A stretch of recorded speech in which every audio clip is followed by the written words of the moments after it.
Olá pessoal, hoje eu vou compartilhar com vocês parte da minha história no mundo automotivo, mais propriamente do pior carro que eu já tive. Então, assim, a gente gosta muito de falar das boas experiências, dos carros, mostrar os carros legais que a gente anda na nossa vida, né? Mas hoje eu vou falar do pior. Lembrando que eu tive essa ideia depois de ver um vídeo do canal Furious Driving, que ele fez um vídeo falando do pior carro que ele já teve, né? Falando com um carro que deu mais problemas, que não foi nada bom para ele. Primeiro de tudo, pessoal, não levem isso pro lado pessoal. Então, não é porque esse carro não foi bom para mim que se você tem um, ele vai ser ruim para você. Não. Vamos entender que as pessoas podem ter experiências diferentes com os mesmos carros. O que não foi bom para mim pode ser que para você seja bom ou vice-versa. Então, vamos começar com isso. Um pouco antes, meu pai, nós tivemos várias experiências ruins no mundo automotivo, né? Tivemos vários carros que não eram provavelmente bons. Eu já tive vários carros ruins, de qualidade assim duvidosa. Qual que será que foi o pior? Bom, temos o Escort 1.8 de R$ 1.000, que tinha vários problemas quando eu comprei ele, e que não era um carro de muita qualidade, né? Ou será que foi o Santana? Aquele carro que eu fiz um vídeo ali mostrando as características retrógradas, carro fraco de estrutura, que não aguentava nada. Também não, pessoal.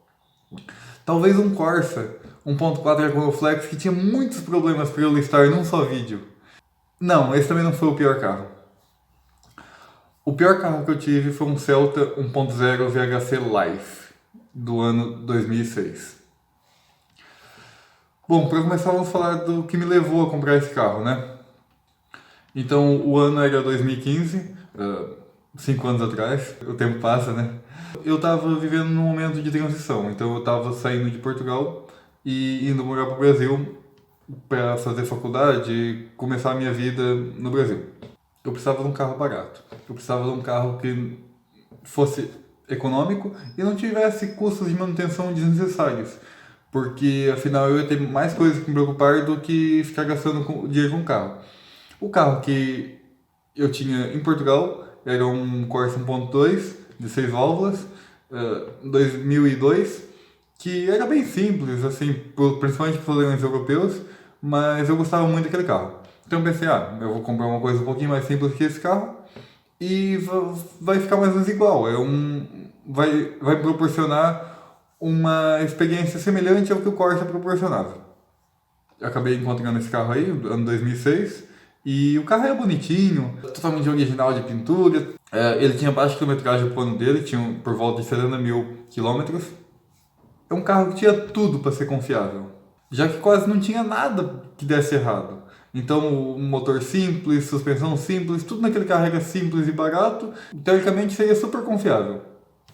Então, teoricamente, era o carro ideal para aquela época na minha vida. Isso até eu andar no carro.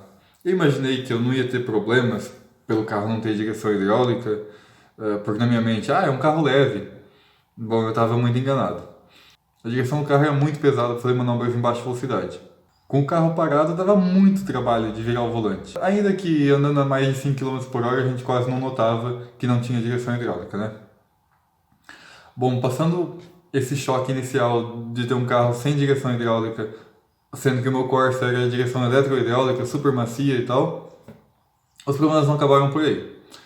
Na minha primeira vez dirigindo no Brasil, descobri uma invenção excelente, chamada quebra-molas.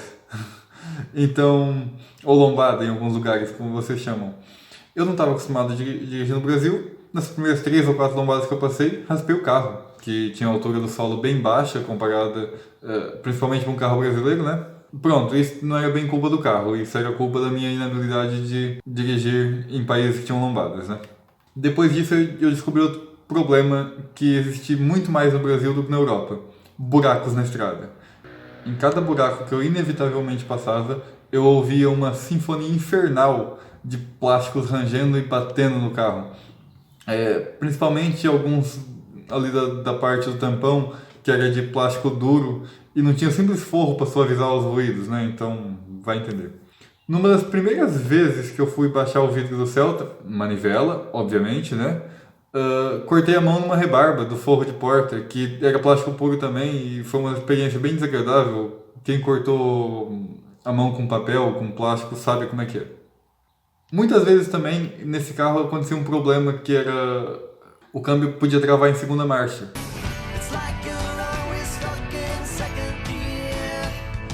E eu só conseguia tirar a alavanca de segunda marcha se eu pisasse de novo na embreagem e soltasse novamente.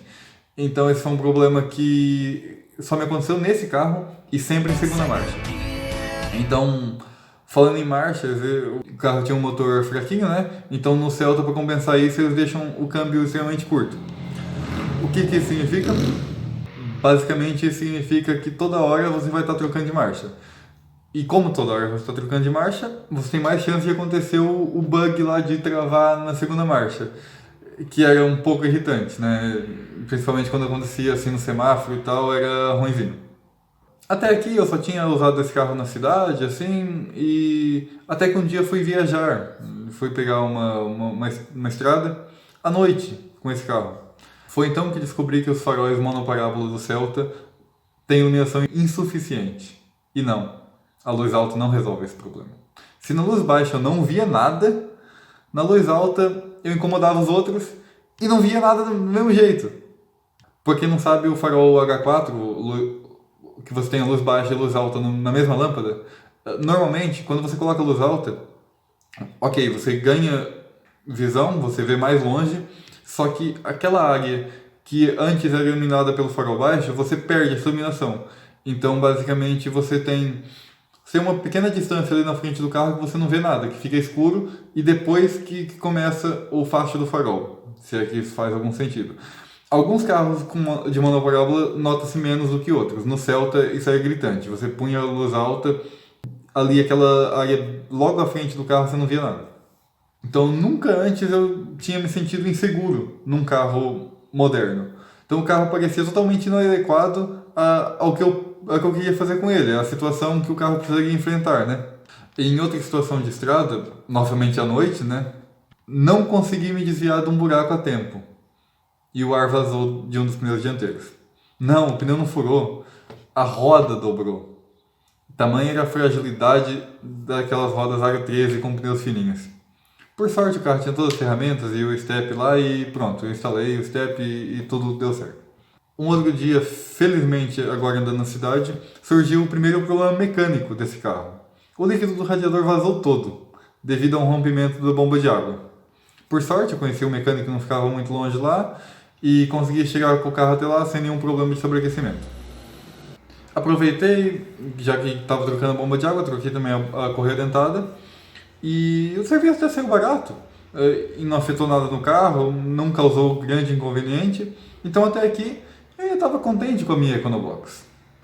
Eu usava esse carro todo dia, né? E convivendo com ele, cada vez eu descobria mais problemas relativos ao corte de custos nele, né? O carro não tinha uma simples alça de teto quando você andava no lado passageiro. Aquelas saídas de ar do sistema de ventilação eram simples e frágeis. E falando em ventilação, só tinha duas velocidades. Ar-condicionado nem em sonhos, né? Até o ar quente não tinha. Então era só ali a ventilação forçada básica mesmo, em duas velocidades, num ventilador super barulhento. Isso não era grande problema, exceto quando chovia. Então você precisava desembaçar o carro e não tinha desembaçador. A visibilidade ficava muito prejudicada por conta disso. Falando em corte de custos, ele não tinha nem simples limpador e desembaçador traseiro, que aqui na Europa são obrigatórios desde 80 e pouco. Então, nesse meu carro, se a meteorologia anunciava chuva, já embaçava dentro. Ficava ruim de ver e a experiência de dirigir na chuva com aquele carro não era nada boa.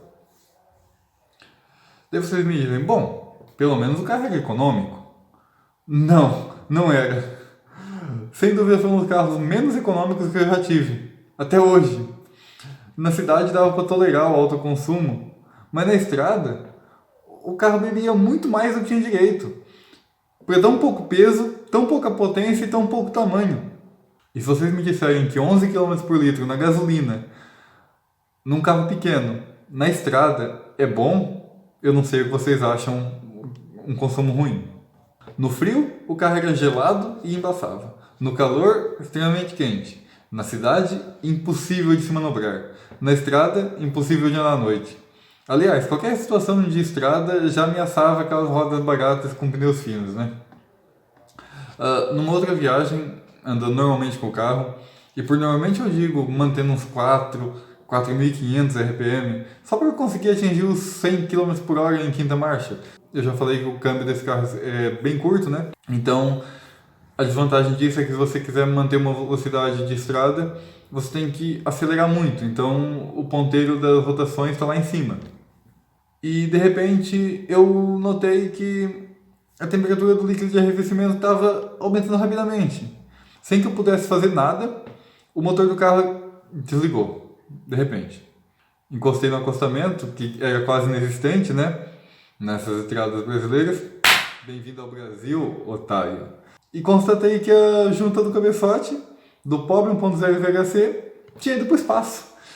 Excelente, agora estou longe de casa, fim de semana, carro quebrado. Então, na segunda-feira seguinte, eu consegui encontrar uma oficina para fazer um reparo naquele carro. Para quem não sabe, se você deixa o carro aquecer ao ponto de derreter a junta do cabeçote, não é simplesmente arrancar a junta e colocar uma nova e tudo encaixa, não.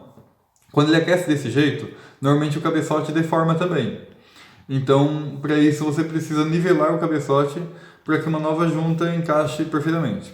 Então, assim, cada vez que você queima a junta do cabeçote, você tem que retirar um pouco de material do cabeçote. Então isso tem um limite. Quanto mais material você tira, teoricamente, menos você pode tirar.